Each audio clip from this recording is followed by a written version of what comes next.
जय हिंद एवरीवन। तो हम लोग पढ़ते हैं लंग्स। मेरे देख हम लोग अब देखेंगे इंस्पायरेशन कैसे होता है।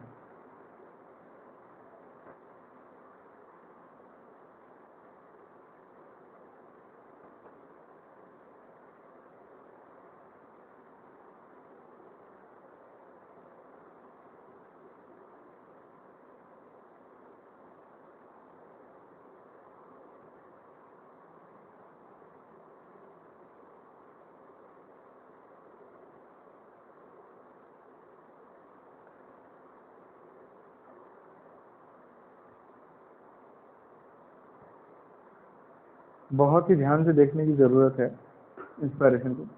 तो हम लोग पहले थोड़ी सी बेसिक बातें कर लेंगे जो हम लोगों ने पढ़ी है पहले भी और अभी फिर से पढ़ते हैं। ये हमारा लंग्स है जो कि स्क्रीन पर आपको दिख रहा है। ये बाहर दो लेयर्स से घिरा रहेगा, मेनली दो लेयर्स से घिरा रहेगा, जो कि कुछ इस प्रकार है। ये अंदर वाला लेयर होगा और एक बाहर वाला लेयर होगा।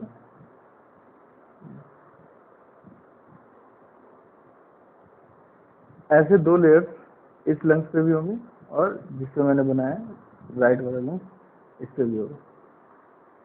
जो बाहर वाला लेयर है उसको पैराइटल प्लूरा कहते हैं।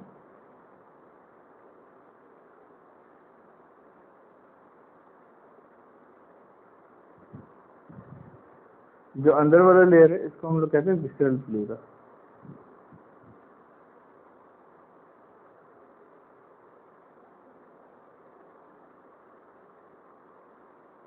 इन दोनों की बीच में एक कैविटी है, ये खाली जगह जो कि भरा रहता है एक खास तरह के फ्लूइड से, जिसे हम लोग कहते हैं प्लूरल फ्लूइड, जिसे हम लोग कहेंगे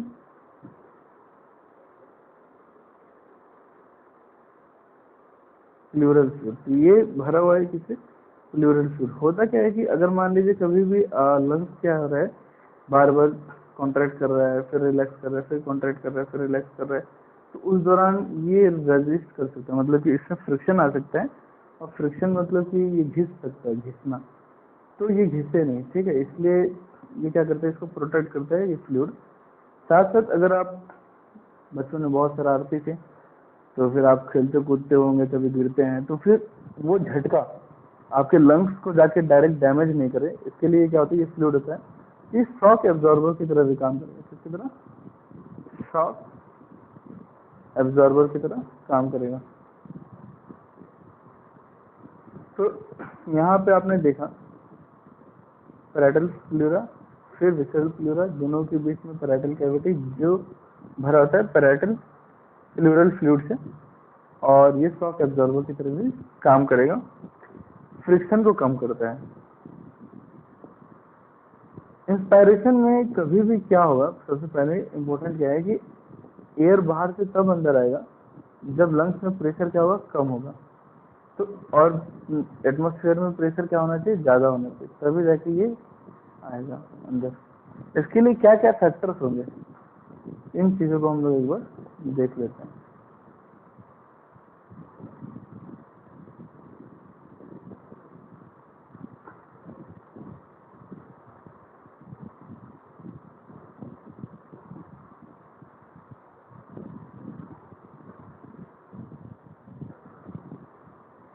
हमारे पास लंग्स है जो कि डॉर्सोवेंट्रल साइड पे इन रिब्स से घिरे रहता है।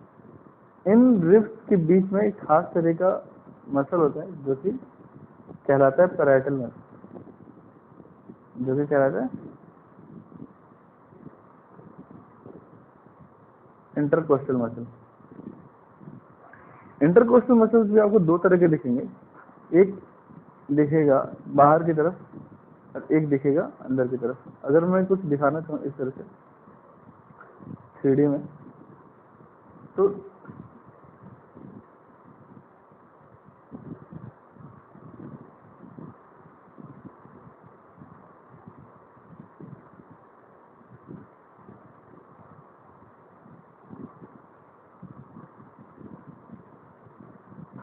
नहीं। तो अब ध्यान से देखिए, आपको दो तरह का लेयर दिख रहा है, ठीक है। दो तरह का लेयर कौन कौन से दिख रहा है, एक अंदर वाला और एक बाहर वाला। तो जो बाहर वाला है वो एक्सटर्नल इंटरकोस्टल मसल कहलाएगा और अंदर वाला कहलाएगा इंटरनल इंटरकोस्टल मसल। अंदर वाला जो मसल्स है, जब इंटरनल इंटरकोस्टल मसल्स कॉन्ट्रैक्ट करते हैं तो रिब्स टुवर्ड्स द लंग्स जाएंगे, लेकिन वहीं पे जब एक्सटर्नल इंटरकोस्टल मसल्स कॉन्ट्रैक्ट करते हैं तो ribs away from the lungs जाएंगे। तो जब कभी इसमें एक्सटर्नल इंटरकोस्टल मसल्स कॉन्ट्रैक्ट करेंगे तो रिब्स क्या होगा, बाहर की तरफ जाने लगेगा। मतलब ये लंग्स से क्या हो रहा है, दूर जा रहा है, और जैसे ही ये लंग्स से दूर जा रहा है तो इसके बीच में स्पेस बन जा रहा है, और ये क्या कर रहा है कि थोरेसिक कैविटी में जो वॉल्यूम हो रहा है उसको इंक्रीज कर दे रहा है, जो कि लंग्स के वॉल्यूम में इंक्रीज करने में हेल्प करेगा। एक और चीज आपको नीचे दिख रही है, डूम टिप्ड स्ट्रक्चर, जो कि डायफ्राम है। क्या कहते हैं सर, डायफ्राम। डायफ्राम जो है वो अभी रिलैक्स है, आराम से बैठा हुआ है, लेकिन जब कभी भी हमें इंस्पायरेशन करना होगा तो ये क्या होगा, कॉन्ट्रैक्ट हो जाएगा।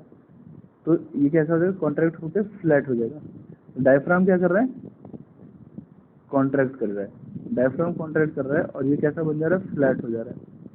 तो यहाँ पे जैसे ही फ्लैट होगा तो आप देखोगे कि यहाँ पे जो लंग्स की यहाँ पे नीचे डायफ्राम था पहले इस तरह से, अब वो क्या हो गया, फ्लैट हो गया। मतलब नीचे यहाँ पे भी स्पेस बन रहे हैं।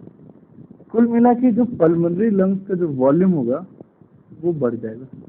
मतलब पल्मोनरी जो लंग्स है उसका वॉल्यूम क्या हो जाएगा, बढ़ जाएगा। अगर वॉल्यूम बढ़ता है तो बोल्ट्जमैन कहता है कि प्रेशर क्या हो जाएगा, घट जाएगा। तो फाइनली क्या होगा, यहाँ पे प्रेशर क्या होने वाला है, घट जाने वाला है। लंग्स में जैसे ही प्रेशर घटेगा तो बाहर से जो एयर होगा, एटमॉस्फेयर से जो एयर होगा वो लंग्स से अंदर आ जाएगा। क्यों, क्योंकि यहाँ पे प्रेशर क्या है, कम है, और बाहर प्रेशर क्या होता है, ज्यादा होता है। इंस्पायरेशन में तीन चीजें हम लोग ने पढ़ी। पहला कि कॉन्ट्रैक्ट होगा, दो चीजें कॉन्ट्रैक्ट होंगी। वो कौन कौन सी, external intercostal muscle, external intercostal muscle and diaphragm, and क्या, डायफ्राम।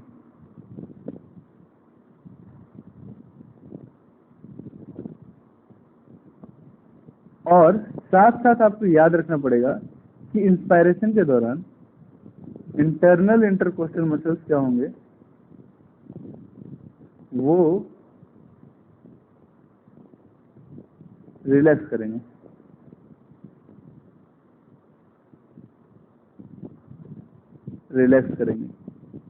होप तो कि आपने चीजें समझी होंगी। अगर कोई डाउट है तो डिस्क्रिप्शन में दिए गए लिंक के थ्रू आप मुझे कांटेक्ट कर सकते हो, या फिर आप डायरेक्टली कमेंट में पूछ सकते हो मुझसे, तो मैं आपको जवाब देने में बहुत ही खुशी महसूस करूंगा। तो आप लोग मेरी वीडियो देखने के लिए थैंक यू।